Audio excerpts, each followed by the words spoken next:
No such thing. So today there was a couple points I wanted to cover with you.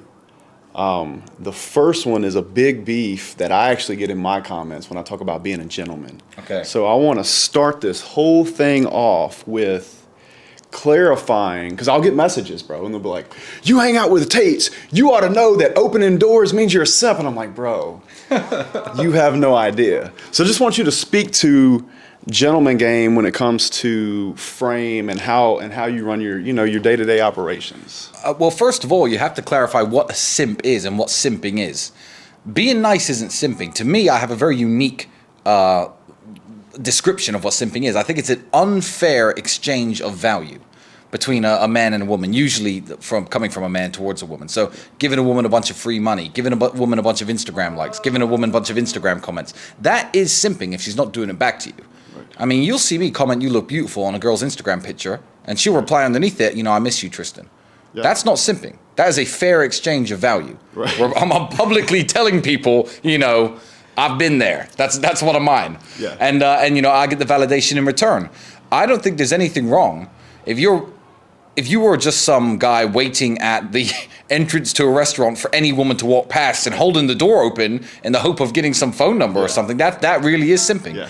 But no, it's an exchange of value, and being a gentleman is very, very important. Yeah. There doesn't have to be a winner. When you're going on a date with a woman and you're looking to sleep with her and she's looking to have a good time, you could both go home happy. Right. You really can. You don't have to feel like you defeated her somehow or you tricked her somehow, and she doesn't need to feel like she used you somehow. Right. You can have a wonderful evening. You're nice to her. You open the car doors. Right. You buy her a bouquet of flowers. You have dinner. You make love. You go home. She's happy. You're happy.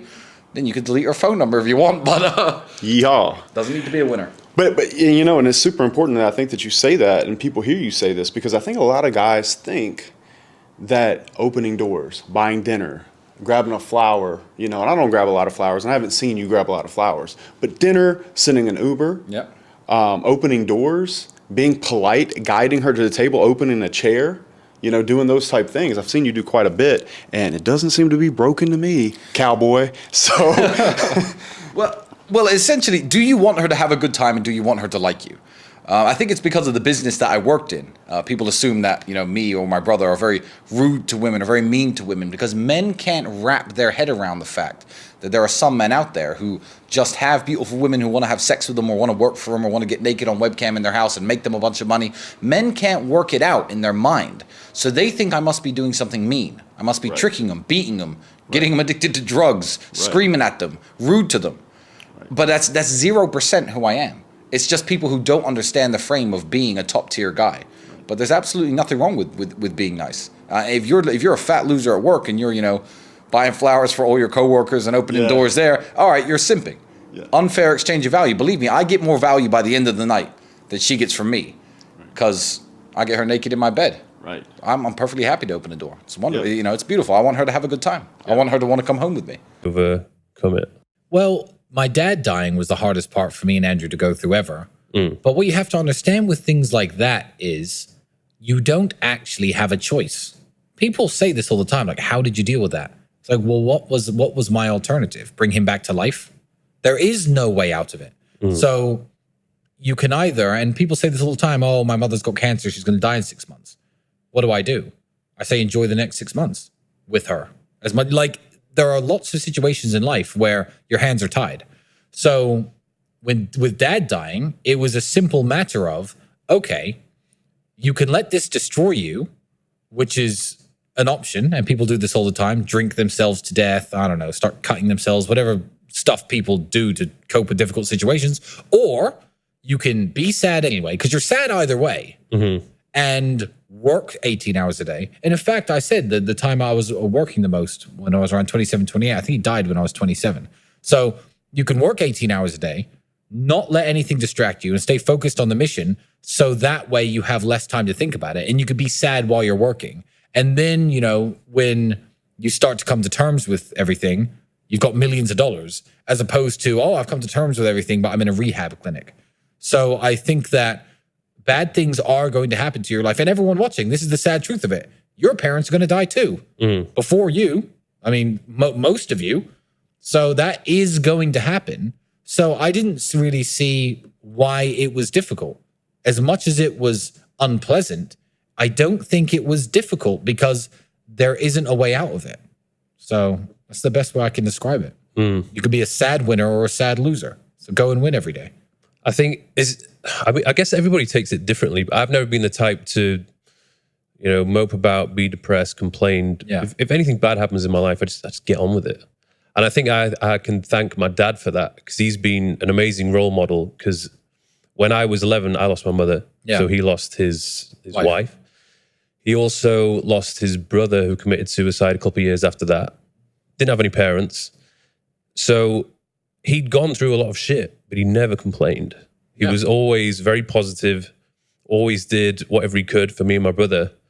And because I could see that every single day, that he was very strong, never saw him cry, never saw him weak, that made me think, well, that's how I need to be as well. And it's true. And your dad's the man. Shout out to him, because what choice did he have? So I'm already mad about that. And then on top of that, she has the nerve, right? I'm like, hey, I'm going to leave tomorrow. I'm going out to go hang out with the Tate brothers. Oh, Andrew. Oh, he's an asshole. He needs to be burned at the stake, blah, blah, blah. I was like, yo, that's my personal friend. Like, you don't fucking know him. Right. And and normally you should never debate with girls on a date, guys, right? Yeah. Like, typically you don't want to do this, but I didn't give a fuck. I was like, you know what? Because I don't care at this point. I don't give a shit what these girls say. Abundance. I was like, well, actually, you're wrong. Tell me why he's what he did wrong. And she can't articulate nothing. Well, he says this and this. That's actually not true. That was debunked on such and such. So I'm like, hitting her with the facts. I was like, oh, okay. So it's because you feel this way, even though you don't know what the hell is really going on. And I proved it to her. I was like, you really don't know what the hell's going on. You're just well, my friend said that. Well, your friends are fucking wrong. And then I just left her there on the street and walked home. Well, another part is when they say birds of a feather flock together. I don't know if you know this. It's an English saying. People who are like hang out with each other. The fact that we're all friends mean we have enough traits and enough things in common that if someone says that they truly hated either one of you three, I'd be like, well, bitch, you're not gonna like me very much either. Yeah. I was like, you're insulting me. Said that. I was insulting them. Yeah, I was like, me and Andrew agree on 99% of the things. So if you don't like him, you're not gonna like me either. So fuck you. Sure. You know what I mean? And again, that comes from that abundance, whatever. And then I actually met a girl later that day that she's like, oh no, I don't know why people hate Andrew. He's whatever. I was like, okay, cool. Me and you are gonna get along. Guys, the Asian girl. Guys, can I ask a favor of you guys? No. If you ever hear a woman speak about me like that, please fuck her first. Please. Do it for me. I did this once. I was too mad. I couldn't do it. I was like, fuck this bitch. I did this once to a racist chick. Yeah. I did this to a racist Hungarian chick. So she didn't actually personally insult any of my friends, but I'm what my dad used to call the undercover brother. So I'm a mixed race guy. Everyone knows I'm mixed race. Everyone knows what my dad looks like. Yeah. Yeah, I'm super white. I don't pretend to be black. I don't talk black or dress black or use the N-word or anything like that. But I am a mixed race person. I'm proud of my African-American heritage. So I was on a date in Romania with this Hungarian chick. And she starts talking, not just basic racism. I'm talking real racism. Oh, well, black people are dumb and black people are this and black people are that. So I sit there and I think, okay, how do I defeat this bitch? So if I got up off the table and been like, you know what, you're a racist this, and told her off and walked off, that would have felt good at the time. Too easy. But nothing felt better than what I actually did. I was like, oh, really? I don't really know many black people. I live in Romania. Tell me more. And I let her spew her racist shit to me for a good hour and a half. And I was like, okay, then I took her to bed. Yeah. Fucking blew the woman's mind. I was the spirit of my enslaved ancestors was running through. Toby came back. Yeah, was running through every inch of my body during that performance. It was probably the most masterful performance I'd ever given. Legs shaking and shit, spasming in bed, and I went to sleep. The next morning I woke up, she's like, oh my God, I can't wait to see you again. I was like, well, Tatiana, once you go black, you never go back. And I told her that I was mixed race. And here's the thing. Here's the fucked up thing about Here's the fucked up thing about racist people and small-minded people. I would have actually respected her more if she said, oh, you're half black. I regret fucking you. Get out of the hotel room. If she had said that, I would have been like, you know what? At least you're sticking by your principles. Yeah. But she was a bigger piece of shit because she went, oh, well, you look quite white. And how black actually are you? Because I was like, bitch, you were talking skull measurements last night. And I'd be like, what the fuck are you talking about now? Trying to be diplomatic with me. Listen, I'm glad you had a good night. Enjoy your white boys. See you later. That's crazy. But that's how I defeated her. So no, I get what you're saying. Yeah. But I couldn't do that if it was someone insulting my friend. I was just kind of trying to correct her ridiculous views. But if someone actually personally insulted my friend, I wouldn't be able to sit there and be like, yeah, tell me more about why Justin Waller is a piece of shit, because I would end up walking. Yeah. It's just like I don't know what it is. Like but- normally girls don't get me pissed off, but I was like, this bitch, because like like we've made like countless videos like defending y'all, because like I look at it like you fucking piece of shit, like because the whole world's going at these guys. So I look at it like I don't know. I get mad. Again, I got to control the anger a little bit. When people insult my friends, I'm like, what the fuck? Like you don't even fucking know them. These dudes donate to charity. You guys been doing this for years. The thing on Instagram, like Andrew talked about donating to charity. People didn't know he was doing that years ago, guys. We never mentioned it until people started calling us bad names. Yeah. I'm like, well, look at all the good work I do, because I do the good work in secret. I don't really talk about Not put you on blast, but you guys donate to the church, homeless people, people at different like orphanage. Orphanage. It's we build there's an orphanage in Cluj-Napoca in Romania. We just built them 4 new buildings just about 3 or 4 months before all this kicked off and people started hating on us. So this is just something we do on the regular anyway. Because, I got enough to go around and I have to take care of people. And I lived in a homeless shelter myself from age 8 to age 11, me and my brother in the United Kingdom. So I know what it's like to be the brokest of the broke. So. And I mean, as we're going around here in Romania, like people respect you, they treat you well, etc. And I always say you could tell a man's character by the way others treat him. Yeah. You know what I mean? In public, etc. Like they give him good service, and you could tell they want to do it. They really respect. Even your security is super polite, super nice, dude. If you're treating them like shit, they won't be like that. I'm super polite to them. That's crazy. They watch me as I sleep. What am I going to do? Be rude to these people? Yeah. Do you know why the guy at the cigar bar is always so nice to me? He came over, whispered in my ear. He keeps the secret boxes of cigars for me. There's actually a very good story behind that. I once sent my assistant to that cigar lounge to restock my humidors, and I gave her a list of 6 different types of cigar to get. She came back with 7 boxes. I look at the receipt. I was only charged for 6. So what happened is a new employee at the store. This box had been sitting on the table. She got mine, rung them up, put them on top of this box, and then bagged them all up and sent them away with my assistant. So I knew that they'd give me a free box of cigars. Romeo and Julieta short Churchills. The box is worth about $250, 250 euros. So I smoke them, cut them up, smoke them, whatever. I was busy. A few days later, I go into the cigar lounge, and I told the exact guy who we spoke to today, I said, my brother, count your Romeo and Julieta short Churchills. I bet you're missing some. He goes, yeah, we're missing 25. We're missing a full box. I said, you accidentally gave me that box of cigars. He went, so did you bring them back? I said, no. I'm smoking them at home, but please charge me for them. And he was like, you are asking me to charge you for cigars that no one knew that you had after they left this shop. And I was like, yeah, I don't want anyone getting in trouble on my behalf. I can afford my cigars, and I like you guys, and I like the staff here. Now you saw the way the guy treats me. Whisper in my ear, look, we got a box of this come in. I haven't told anyone. I put it to the side to you. No credit to him.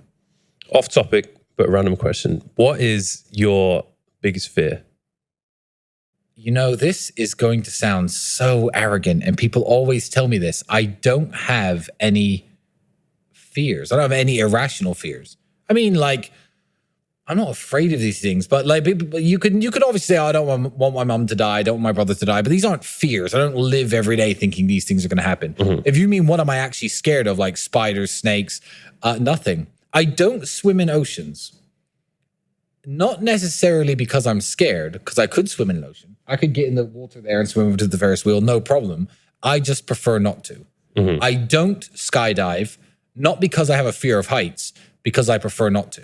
I will not fly in a helicopter, not because I'm scared of helicopters. I just prefer not to. So I do make some calculated decisions of what I'm comfortable doing and what I'm not comfortable doing, because I don't see any benefit. I don't see how my life would get better if I jumped out of an airplane with a parachute. I don't see how it would get better. It can't get better. But no, I don't have any fears. I don't have any irrational fears or fears of anything. I've done it before, skydiving. Had to do it here, obviously. And it was one of those things that I wanted to tick off.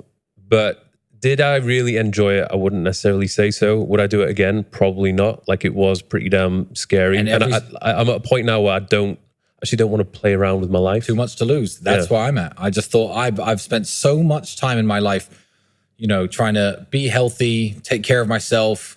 I've got a daughter now that obviously depends on me. I've spent loads of time getting rich. If my cord doesn't work while I'm falling, the last minute of my life is just going to be me thinking, what the fuck did I do this for?